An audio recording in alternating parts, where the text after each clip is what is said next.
Hello students, Assalamu alaikum. How are you?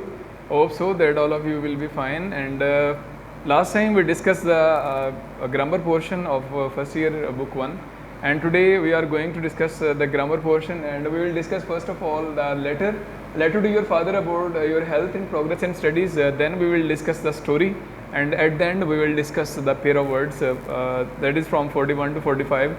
As usual जो हमारा syllabus चल रहा है उसको continue करेंगे. So let's start the second letter from our syllabus. Write a letter to your father about your health and progress in studies. Letter का जो format था वो लास्ट टाइम डिस्कस कर लिया था हमने. एप्लीकेशन फॉर्मेट भी लास्ट टाइम डिस्कस किया था. उसी फॉर्मेट को फॉलो करते हुए हम जो मेन बॉडी एरिया वो हम रीड आउट करेंगे आज. I have just received your kind letter. आपका ख़त मिला. You have shown your concern about my health and studies. आपने मेरी पढ़ाई और मेरी सेहत के बारे दरियाफ्त किया. There is no doubt in it that parental love is a heavenly gift. इसमें कोई शक नहीं कि पेरेंटल लव जो वालिदैन की मोहब्बत होती है वो एक तोहफ़ा होती है, आसमानी तोहफ़ा है. William Penn says next to God thy parents, कि खुदा के बाद अगर कोई इंसान के लिए मोस्ट इंपॉर्टेंट चीज़ है तो वो उसके वालिदैन. Your worry about my health is quite natural. आप अगर मेरी सेहत बारे तशवीश हैं, परेशान हैं, एक फितरी अमल है. Dear father now I am feeling well. अब मेरी तबीयत बेहतर है. I suffered throat infection and fever. मुझे गले का मसला बना था, बुखार हुआ था. I consulted my college doctor. मैंने कॉलेज डॉक्टर से मशवरा किया. एंड ही प्रेस्क्राइब मेडिसन, और उसने कुछ अद्वियात तजवीज़ की which it took according to his advice, जो मैंने बिल्कुल उसकी एडवाइस के मुताबिक ली. Emerson says the first wealth is health. Emerson का कहना है कि सेहत हज़ार नेमत है. He who has health has good hope. जिसके पास सेहत होती है उसकी उम्मीद होती है. And who has hope has everything. और जिसके पास उम्मीद होती है उसके पास सब कुछ होता है. I am taking exercise daily to keep myself healthy and fit. खुद को सेहतमंद रखने के लिए मैं रोज़ाना एक्सरसाइज कर रहा हूँ. And I know that a healthy body has a healthy mind. और मैं जानता हूँ कि एक तंदुरुस्त दिमाग तंदुरुस्त जिस्म के अंदर होता है. As far as my studies are concern, और जहाँ तक मेरी पढ़ाई का ताल्लुक है, आई एम क्वाइट सेटिस्फाइड. मैं बिल्कुल मुतमईन हूँ. And I hope that I will materialise your dream into reality, कि मैं आपके ख्वाबों को हकीकत में बदलूँगा with the grace of Allah, अल्लाह की मदद के साथ. You will be pleased to learn that in December test I have secured 90% marks. आपको ये जानकर खुशी होगी कि दिसंबर टेस्ट के दौरान मैंने 90% नंबर स्कोर हासिल किए. I believe in hard work. मुझे सख्त मेहनत पर यकीन है. Which leads to the pinnacle of success, जो इंसान को कामयाबी की बुलंदियों पर ले जाती है. I am seeking guidance from my teachers. मैं अपने उस्ताद से भी रहनुमाई ले रहा हूँ. वो आर रियली स्कॉलर्स, जो नहायत पढ़े लिखे हैं. आयरन शार्पन्स आयरन, स्कॉलर दी स्कॉलर. जिस तरह लोहा लोहे को तेज़ करता है, इस तरह स्कॉलर बंदा ही स्कॉलर लोग पैदा करता है. There are some more man ennobled by study than by nature. कुछ ऐसे इंसान भी होते हैं जिनको नेचुरली कुदरती तौर पर ये सलाहियतें दी जाती हैं. Bacon says studies is serve for delight. Bacon कहता है कि तालीम जो होती है serve for delight, for ornament and for ability. 3 मकासद के लिए इस्तेमाल किया जा सकता है इसको. फॉर डिलाइट खुशी के लिए, फॉर ऑर्नामेंट जेवर के तौर पर, एंड फॉर एबिलिटी और काबिलियत के तौर पर. I feel that I still have to burn the midnight oil to achieve my goal. और मुझे लगता है, मुझे महसूस होता है कि मुझे अभी भी बहुत ज़्यादा मेहनत करनी है टू अचीव माई गोल, अपना मकसद हासिल करने के लिए. I am devoting maximum time to my studies. और मैं अपना ज़्यादातर वक्त है वो सिर्फ कर रहा हूँ पढ़ाई पे. I have also joined a well reputed academy. मैंने एक मशहूर एकेडमी भी ज्वाइन की हुई है. Where I am undergoing weekly and chapter wise test in my subject, जहाँ पर मैं अपने जो वीकली हफ्तावार चैप्टर वाइज जो टेस्ट हैं वो दे रहा हूँ. The results of this smile and toil, और ये जो मेरी सख्त मेहनत है, आर वेरी इनकरेजिंग. ये बड़ी हौसला अफजा है. डियर फादर, प्यारे अबू जान, I know that hard work is the only key to success. कि मेहनत वाहिद चीज़ है, कामयाबी की ज़मानत है. I do not fall a victim to lethargy. सुस्ती काहली का शिकार नहीं हुआ मैं. The words of H.W. Longfellow always keep me active in this regard. और H.W. लॉन्गफेलो के अल्फाज मुझे हमेशा इस मामले में मुतहर्रिक रखते हैं. Let's then be up and doing with a heart for any fate. मेहनत करें, इंसान की किस्मत चाहे जैसी भी हो. Still achieving still pursuing. मकसद अचीव करने की कोशिश करते रहें, मकसद को परसू करने की कोशिश करते रहें. Learn to labour and to wait. मेहनत करते रहें, एंड टू वेट, और फिर रिजल्ट्स का, नताइज का इंतज़ार करें. You know that I am an assiduous student, कि मैं एक मेहनती तालिब इल्म हूँ. And my cherished goal is to get at least one of the first 3 position in board of education. और मैं चाहता हूँ कि बोर्ड ऑफ एजुकेशन में पहली 3 पोजीशन में से कम एक पोजीशन में हासिल कर सकूँ. You need not bother about my studies. आपको मेरी पढ़ाई बारे परेशान होने की ज़रूरत नहीं है. I need only your prayers and blessing. मुझे आपकी दुआएँ चाहिए.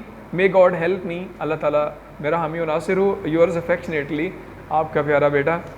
इसके साथ ही मूव करते हैं अपनी जो आज की हमारी सेकंड ग्रामर पोर्शन में से स्टोरी जो हमने, और ओवरऑल आज हम थर्ड स्टोरी डिस्कस करने जा रहे हैं सिलेबस में से।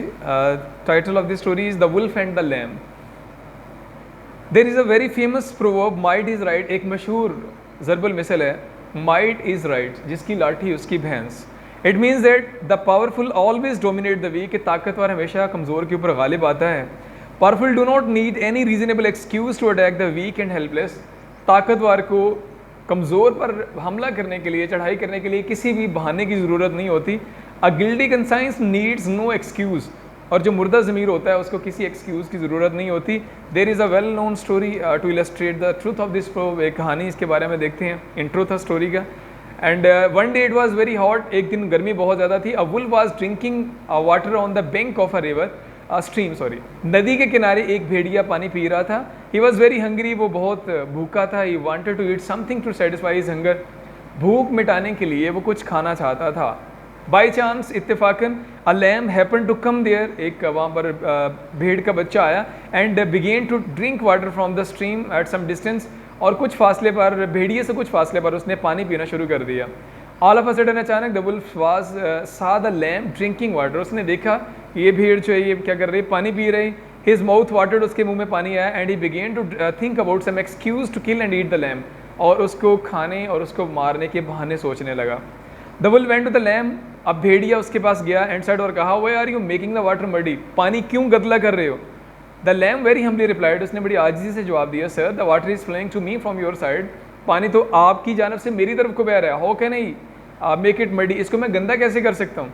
द वुल्फ बिकेम आंसरलेस, उसके पास जवाब नहीं था कोई। However he made another excuse, उसने एक और बहाना बनाया। He asked the lamb, why did you abuse me last year, कि तुमने मुझे पिछले साल गाली क्यों दी। The lamb again answered very respectfully, दोबारा से बड़े एहतराम के साथ जवाब आया, that he was not born last year, कि मैं तो पिछले साल पैदा ही नहीं हुआ था। How could he abuse him before his birth, मैं तुम्हें पैदा होने से पहले ही कैसे गाली दे सकता हूँ। देन द वुल्फ सेड, फिर उसके बाद उस भेड़िए ने कहा, that it must be his mother who abused him, कि तुम नहीं तो तुम्हारी माँ होगी जिसने गाली दी। By saying this the wolf attacked the lamb, इसके साथ ही उसने हमला किया। And tore him into pieces, और उसके टुकड़े कर दिए। और मॉरल लेसन हमारा एंड पे, माइट इज़ राइट, जिसकी लाठी उसकी भैंस। और any excuse is good enough for an evil doer, कि जो गलत काम करने वाला होता है उसके लिए कोई भी जो एक्सक्यूज़ होता है वो काबिल कबूल होता है। और स्टोरी के साथ ही जो लास्ट पोर्शन है हमारा ग्रामर पोर्शन है, उसकी तरफ मूव करते हैं, डिस्कशन है। आज हम डिस्कस करेंगे फ्रॉम 41 टू 45 हमारे सिलेबस में से जो पैरा वर्ड्स हैं। So first one here is barren, बंजर, दिस लैंड इज़ बैरन, ये बंजर ज़मीन है। बैरन जागीरदार, in the middle ages the barons were all powerful, क्या नाम है, मिडल एजेस के अंदर एक ख़ास पीरियड है, middle edges, dark ages, literature के अंदर इसको हम रीड आउट करते हैं।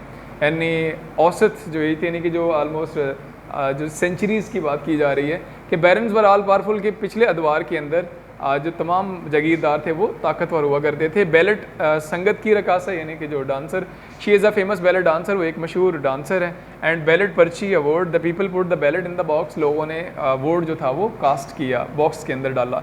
बीट, मारना, he is beating the dog, उसने कुत्ते को मारा। और बीट के अंदर स्पेल का डिफरेंस है सिर्फ, और same pronunciation. Sugar is made from beet, sugar चाहे वो तैयार की जाती है चकंदर से भी। बिसाइड के करीब, he was sitting beside me, वो मेरे पास बैठा हुआ था। बिसाइड्स के अलावा, I know English besides Urdu, Urdu के अलावा मैं इंग्लिश भी जानता हूँ। एंड लास्ट वन, काउंसिल, सलाह मशवरा, we must listen to the counsel of our parents, हमें अपने वालिदैन के सलाह मशवरे को सुनना चाहिए। एंड काउंसिल, मजलिस या council, council has decided to build a new road, काउंसिल ने नया रोड बनाने का, नई सड़क बनाने का फैसला किया। इसके साथ ही हमारा ग्रामर पोर्शन और आज की क्लास यहाँ पे इख्तिताम पज़ीर होती है। और इस उम्मीद के साथ कि आज का लेसन, आज की स्टोरी, इसको रिवाइज़ भी करिएगा ग्रामर से, और उसके बाद लेटर को भी अच्छे से रिवाइज़ करिएगा, और टेक्निकली इसको प्रिपेयर करने की कोशिश करनी है आपने। और तब मिलते हैं नेक्स्ट क्लास में इंशाल्लाह, तब तक के लिए अपना ख्याल रखिएगा। अल्लाह हाफिज़।